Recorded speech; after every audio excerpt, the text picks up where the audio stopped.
Hello everyone, welcome to Guidely. कैसे हैं आप सब? आई होप आप लोग अच्छे होंगे और एग्जाम्स की प्रिपरेशंस काफी अच्छे तरीके से चल रही होगी। तो welcome to 15 minutes a day for the cab examinations topics. तो आज हम लोग यहाँ पर बीआरबीएल को पढ़ने वाले हैं, जिसमें मॉड्यूल ए का चैप्टर 1 है रेगुलेशंस एंड कंप्लायंस। इसका एक इंपॉर्टेंट टॉपिक है जिससे आपके एग्जाम्स में क्वेश्चंस पूछे जाते हैं, बैंकिंग रेगुलेशन एक्ट 1949। उसी को आज हम यहाँ पर डिस्कस करेंगे। काफी कुछ इंपॉर्टेंट फैक्ट्स है जिसको हम यहाँ पर देखने वाले हैं इन टुडेज सेशंस। तो जो लोग भी नए हैं उनको मैं बता दूं कि मेरा नाम गरिमा है। मैं आप लोगों को पीपीबी आरबीडब्ल्यूएम दोनों ही जैब एग्जाम्स के लिए पढ़ाती थी। नाउ अब मैं आपको बीआरबीएल पढ़ा रही हूँ।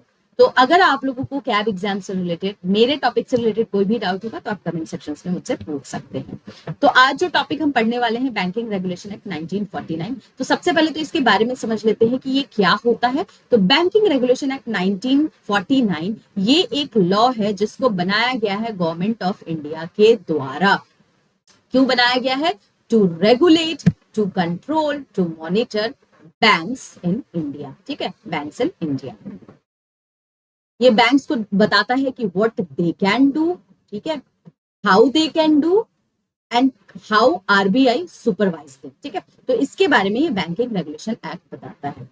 पहले इसको जब पास किया गया था तो इसका नाम बैंकिंग रेगुलेशन एक्ट नहीं था, इसको हम बैंकिंग कंपनीज एक्ट 1949 के नाम से जानते थे। स्टामा कीजिएगा, एग्जाम में आपसे क्वेश्चंस पूछा जाता है। इसको एक्चुअली कब ये फोर्स में आया, कब आया, केम इनटू द फोर्स 16 मार्च 1949 को। इसको रीनेम कर दिया गया। कब रीनेम किया गया था? 1 मार्च 1966 को इसको रीनेम कर दिया गया और इसका नाम रख दिया गया बैंकिंग रेगुलेशन एक्ट 1949। तो जब इसका नाम बैंकिंग कंपनीज एक्ट था, उस केस में ये किस पे अप्लाई किया जाता था? तो इनिशियली इसको अप्लाई किया जाता था सिर्फ और सिर्फ बैंकिंग कंपनीज पे, किसी भी कोऑपरेटिव बैंक्स पे इसको अप्लाई नहीं किया जाता था। 1965 में एक सेक्शन आया, सेक्शन 56। जब सेक्शन 56 को ऐड किया गया, उसके बाद ये जो आपका लॉ था अप्लाई होने लगा जितने भी कोऑपरेटिव बैंक्स थे, जैसे एसबीआई हो गया, आईसीआईसीआई बैंक हो गया, सब पे इसको अप्लाई किया जाने लगा। नाउ ये जो बैंकिंग रेगुलेशन एक्ट है ना, 2020 में एक बिग अमेंडमेंट किया गया इस बैंकिंग रेगुलेशन एक्ट में, जिसके तहत आरबीआई को मोर कंट्रोल दे दिया गया ऑन द कोऑपरेटिव बैंक्स। ठीक है, तो किस तरीके से कोऑपरेटिव बैंक वर्क करेगी उसका पूरा का पूरा कंट्रोल जो है आरबीआई को दे दिया गया। नाउ ये जो एक्ट है, ये जो अमेंडमेंट है, कहां कहां एप्लीकेबल नहीं था? तो जितने भी प्राइमरी एग्रीकल्चर क्रेडिट सोसाइटीज थे और जितने भी कोऑपरेटिव सोसाइटीज जो कि प्रोवाइड करते हैं आपको लॉन्ग टर्म एग्रीकल्चर लोन, उन पे ये अमेंडमेंट अप्लाई नहीं था। और यहाँ पर कुछ कंडीशंस भी लगाए गए थे, यानी कि ये जो प्राइमरी एग्रीकल्चर क्रेडिट सोसाइटीज हैं, जो कोऑपरेटिव सोसाइटीज हैं, ये किसी भी वर्ड जैसे बैंक, बैंकर और बैंकिंग इसका इस्तेमाल नहीं कर सकते हैं अपने नाम, अपने डॉक्यूमेंट में। और ना तो ये इशू कर सकते हैं चेक्स को और ना ही ये हैंडल कर सकते हैं। क्यों? क्योंकि दीज आर नॉट बैंक्स। ठीक है, तो क्या क्या पावर इस एक्ट के दौरान आरबीआई को दिया गया? तो आरबीआई को यहाँ पर पावर दिया गया कि ये इशू कर सकते हैं licence to open a bank. ठीक है,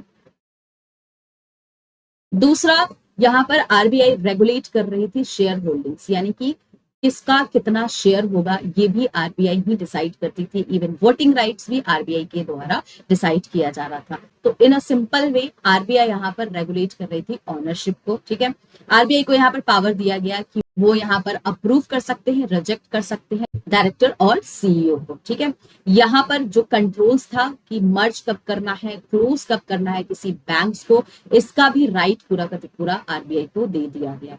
इवन कोई भी पॉलिसीज जो इश्यूज की जा रही थी रिगार्डिंग द पब्लिक इंटरेस्ट, इसका भी पावर आरबीआई के पास था कि किस तरीके से पॉलिसीज को इशू किया जाएगा।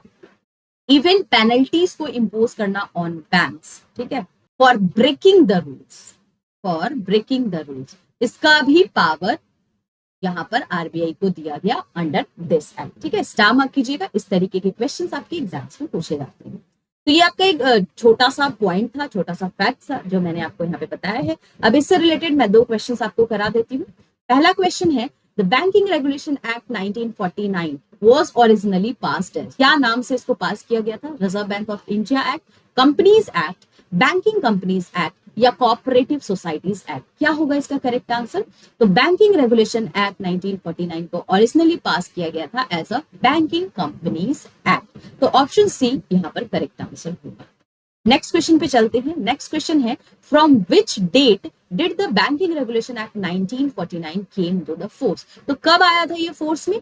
1 मार्च 1966, 26 जून 2020, 25 अगस्त 2017 और 16 मार्च 1949। तो इसका करेक्ट आंसर कब क्या होगा? इसका करेक्ट आंसर होगा 16 मार्च 1949। तो अब आप कहोगे कि मैम 1 मार्च 1966 को क्या हुआ था? तो इसको रीनेम किया गया था। कंपनीज एक्ट को, बैंकिंग कंपनीज एक्ट को रीनेम करके बैंकिंग रेगुलेशन एक्ट किया गया था ऑन 1 मार्च 1966। इसका करेक्ट आंसर क्या होगा? कब केम इनटू द फोर्स आया था, कब आया था? 16 मार्च 1949। Option D is your correct answer.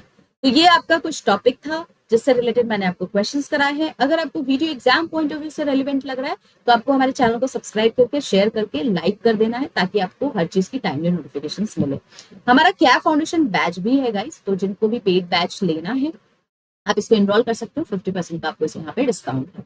Same अगर किन्हीं को जैप फाउंडेशन बैच लेना है, जैप की प्रिपरेशन कर रहे हैं, तो आप इस बैच को एनरोल कर सकते हो। 50% यहाँ भी आपको डिस्काउंट मिलने वाला है। नाउ एक जैप सुपर प्लान है जिसमें all in one course subscription है। 2 तरीके के सब्सक्रिप्शन है यहाँ पे, 6 मंथ एंड 12 मंथ। इसमें भी आपको फ्लैट 50% का डिस्काउंट मिलेगा। अगर किन्हीं को बाई करना है तो आप इसको भी एनरोल कर सकते हैं। हमारा एक पीडीएफ कोर्स भी है, बंडल पीडीएफ कोर्स के नाम से जाना जाता है। बैंकर प्रो आप यूज करोगे कोड को तो 50% यहाँ भी डिस्काउंट मिलने वाला है। तो किन्हीं को ये लेना होगा तो आप डेफिनेटली इसको भी बाई कर सकते हो। सबका लिंक आपको डिस्क्रिप्शन बॉक्स में मिल जाएगा। हमारा एक टेलीग्राम चैनल है जहां पर आपको फ्री में पीडीएफ्स मिलते हैं जो हम यूट्यूब सेशंस पे आपको पढ़ाते हैं। तो सबसे पहले तो आप लोग टेलीग्राम चैनल से जुड़ जाइए अगर आपको फ्री पीडीएफ्स की रिक्वायरमेंट है, और अगर आपको टाइमली नोटिफिकेशन चाहिए तो हमारे चैनल को सब्सक्राइब कर लीजिएगा। ठीक है, आज के लिए इतना ही। मिलते हैं हम लोग नेक्स्ट वीडियो में नेक्स्ट इंपॉर्टेंट टॉपिक के साथ।